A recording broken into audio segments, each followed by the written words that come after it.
الشيطان اللعين الرجيم بسم الله الرحمن الرحيم وبه نستعين إنه خير ناصر ومعين أما بعد فقد قال الله تبارك وتعالى في محكم كتابه بسم الله الرحمن الرحيم لا تظلمون ولا تظلمون صدق الله العلي العظيم. سب سے پہلے مرکزی رہنما بلوچستان نیشنل پارٹی سردار اختر مینگل جان اور ان کی ٹیم اور ان کے کارکنوں کو میں خراج تحسین پیش کرتا ہوں کہ بہرحال ان سخت حالات میں اور ان مشکل ادوار میں وہ بلوچستان کے حق و حقوق کی اور بلوچستانیوں کے حق و حقوق کے لیے جد و جہد کر رہے ہیں اور اس جد و جہد میں بہت ساری قربانیاں پیش کر رہے ہیں. اور اسی طرح تمام سیاسی پارٹیوں کا میں شکریہ ادا کرنا چاہتا ہوں اس حوالے سے کہ وہ بلوچستان اور بلوچستانیوں کے حقوق کے لیے اس جد و جہد میں آج اس آل پارٹیز کانفرنس میں شامل ہوئے ہیں. چونکہ جس طرح کمپیر نے بھی کہا اور ثنا بلوچ صاحب نے بھی کہا کہ ہمیں تقریر میں کوشش یہ کرنی چاہیے کہ ہم جرنل گفتگو کو چھوڑ کر راہ حل پیش کریں، تو اس حوالے سے میں ایک دو تین پوائنٹس آپ کی خدمت میں بیان کر کے آپ کی زحمات کو تمام کروں گا. اللہ تعالیٰ قرآن مجید میں فرماتا ہے کہ لا تظلمون ولا تظلمون، ایک اٹل قانون بیان فرماتا ہے کہ اللہ کے بندوں نے نہ کسی پر ظلم کرنا ہے اور نہ اپنے اوپر ظلم ہونے دینا ہے. آج ہم جب پاکستان کی تاریخ کو دیکھتے ہیں اور اسپیسیفکلی بلوچستان کی تاریخ کو دیکھتے ہیں تو بلوچستان اور بلوچستانی ہمیشہ مظلوم واقع ہوئے ہیں. پچھلے 75 سالوں سے بلوچستان کا استحصال کیا جا رہا ہے اور یہ سلسلہ آج تک نہیں رکا. ہم اگر اس مسئلے کے اور اس دھرنے کے اور اس جد و جہد کے روٹ کازز کی طرف جائیں تو ایک شخص کس وقت مجبور ہوتا ہے کہ وہ سڑکوں پر اپنے حق حقوق کے لیے آ کر جد و جہد کرے؟ وہ اس وقت مجبور ہوتا ہے جب اسے اس کے بنیادی حقوق سے محروم رکھا جائے.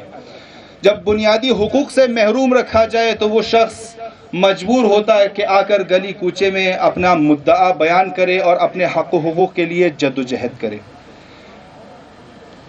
ان تمام حقوق کو پامال کیا گیا اور جد و جہد کرنے والوں پر کاؤنٹر اسٹریٹجی کے تحت لیبلنگ کی گئی کہ بہرحال یہ بلوچستان کے امن و امان کو خراب کرنا چاہتے ہیں. بہت انسان کو شرمندگی کا احساس ہوتا ہے کہ ہم نے کن لوگوں کو اپنے اوپر آ کر مسلط کیا ہے. ہم اس الیکشن میں کس قدر ہم نے خاموشی اختیار کی اور ہمارے اوپر ان لوگوں کو آ کر مسلط کیا گیا ہے جو ہماری جد و جہد کو آ کر اس پر ایک لیبل دیتے ہیں کہ یہ بلوچستان کے امن و امان کو خراب کرنا چاہتے ہیں. انتہائی شرم کی بات ہے. جو مینڈیٹ رکھتے تھے انہیں برکنار کیا گیا اور آ کر ایسے لوگوں کو ہم پر مسلط کیا گیا جن کا بلوچستان اور بلوچستانی عوام کے درد اور دکھ سے ذرہ برابر بھی کوئی نصاب اور انسلاک نہیں ہے. ان لوگوں کو آ کر ہم پر مسلط کیا گیا ہے. ان لوگوں کو آ کر ہم پر مسلط کیا گیا. تو سب سے پہلی تجویز یہ کہ اس آل پارٹیز کانفرنس میں جب ہم اور آپ حاضر ہوئے ہیں، پاکستان کے اہم اور بلوچستان کے اہم سیاسی پارٹیاں اس آل پارٹیز کانفرنس میں شریک ہوئی ہے، تو ہم نے یہ عہد کرنا ہے کہ ہم نے اس تحریک کے آخری لمحے تک اس تحریک کا ہم نے ساتھ دینا ہے. ہمارے قائد علامہ راجہ ناصر عباس نے خصوصاً اس دور میں اس بات کو ثابت کر دیا کہ ہم جب کسی کا ساتھ دیتے ہیں تو ذاتی مفادات اور ذاتی بنیادوں پر ساتھ نہیں دیتے بلکہ ایک خاص نظریے کے تحت ہم ساتھ دیتے ہیں. ماضی میں ہم اس انتشار کا شکار رہے ہیں. ماضی میں ہمیں ڈیوائیڈ کیا گیا اور ہم پر رول کیا گیا. ڈیوائیڈ اور رول کی پالیسی کو ہم پر اپلائی کیا گیا. آپ سب جانتے ہیں کہ بلوچستان کی سیاست کی بنیاد قومی سیاست ہے. اقوام اپنے اس قومیت کو مد نظر رکھ کر آ کر سیاسی جد و جہد کرتے ہیں اور اسی نقطے سے فائدہ اٹھایا گیا اور ہمیں قوموں میں تقسیم کیا گیا. قرآن مجید کیا فرماتا ہے؟ اِنَّا جَعَلْنَاكُمْ قَبَائِلًا وَشُعُوبًا لِتَعَارَفُوا اِنَّ أَكْرَمَكُمْ عِنْدَ اللَّهِ أَتْقَاكُمْ. ہم نے تمہیں قوموں میں تقسیم کیا ہے اس وجہ سے نہیں کہ تم قومیت کو بنیاد بنا کر انتشار کا شکار رہو، بلکہ اس وجہ سے تاکہ تم اپنی پہچان کرا سکو. لیکن جدوجہد کے حوالے سے ہمیں قومیت کو بالائے طاق رکھ کر ہم بلوچستانی کے عنوان سے اور پاکستانی کے عنوان سے ہمارے اندر اشتراک موجود ہے۔ ماضی میں بلوچوں کا قتل عام کیا گیا اور یہ سلسلہ آج تک جاری ہے۔ 75 سالوں میں کتنی پارٹیز نے آ کر ان مظلوم بلوچ عوام کا ساتھ دیا ہے۔ اسی ماضی قریب میں 20 سال ہزارہ قوم دہشت گردی کا شکار رہی۔ کتنی سیاسی پارٹیوں نے آ کر اس ہزارہ قوم کا ساتھ دیا ہے۔ صرف ہمدردی کے علاوہ ہم نے کوئی مؤثر جدوجہد نہیں کی۔